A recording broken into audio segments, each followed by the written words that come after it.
আমাদের সঙ্গে যুক্ত হচ্ছেন সহকর্মী মোজাসিম বিল্লাহ সবুজ। সবুজ, এই যে ঘটনাটি ঘটলো, কেউ কে গ্রেফতার হয়েছে এই ঘটনায় এবং কি কারণে এই গোলাগুলি কিছু জানতে পেরেছেন কিনা?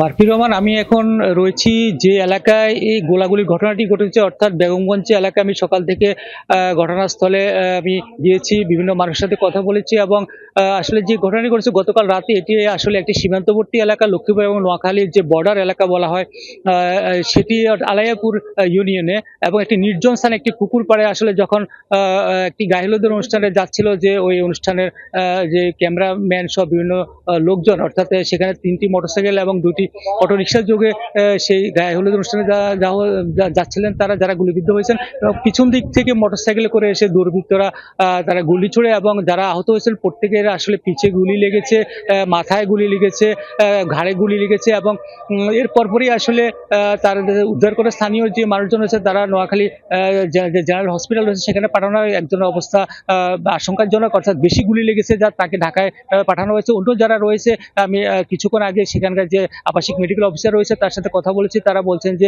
মোটামুটি আশঙ্কা মুক্ত রয়েছে বাকিরা, কিন্তু তাদেরকে চিকিৎসা দেওয়া হচ্ছে এবং যে শরীরে গুলি রয়েছে সেগুলো বিষয়ে তারা ডাক্তাররা সিদ্ধান্ত নিচ্ছেন যে কি করা হবে। এছাড়া এই ঘটনার পরপরই আসলে জেলা পুলিশের যে কর্মকর্তা রয়েছে, বেগমগঞ্জ মডেল থানা, বেগমগঞ্জ সার্কেল অতিরিক্ত পুলিশ সুপার, তারা প্রত্যেকে ঘটনাস্থলে ছুটে যান এবং সেখানকার মানুষের সাথে কথা বলেন এবং তারা যেটি জানিয়েছেন যে আসলে এই ঘটনার সাথে যারা জড়িত রয়েছেন তাদেরকে শনাক্ত করার চেষ্টা চলছে এবং জেলা পুলিশের এবং থানা এবং গোয়েন্দা পুলিশের বেশ কয়েকটি টিম কাজ করছে এবং তারা আসলে মূলত বিভিন্ন মানুষজনের সাথে কথা বলে কারা এই ঘটনার সাথে জড়িত সেটি শনাক্ত করার চেষ্টা করছেন। তবে আরেকটা জিনিস বলে রাখি যে আসলে এই এলাকায় গত কয়েক মাস ধরে বেশ কয়েকটি গোলাগুলির ঘটনা ঘটেছে এবং পুলিশও বেশ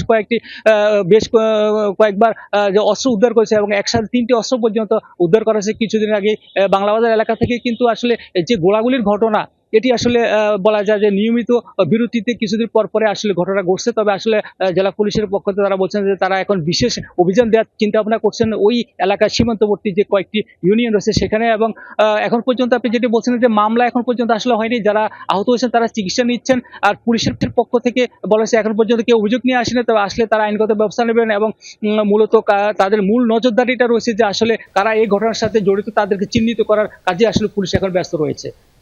সবুজ, ধন্যবাদ আপনাকে।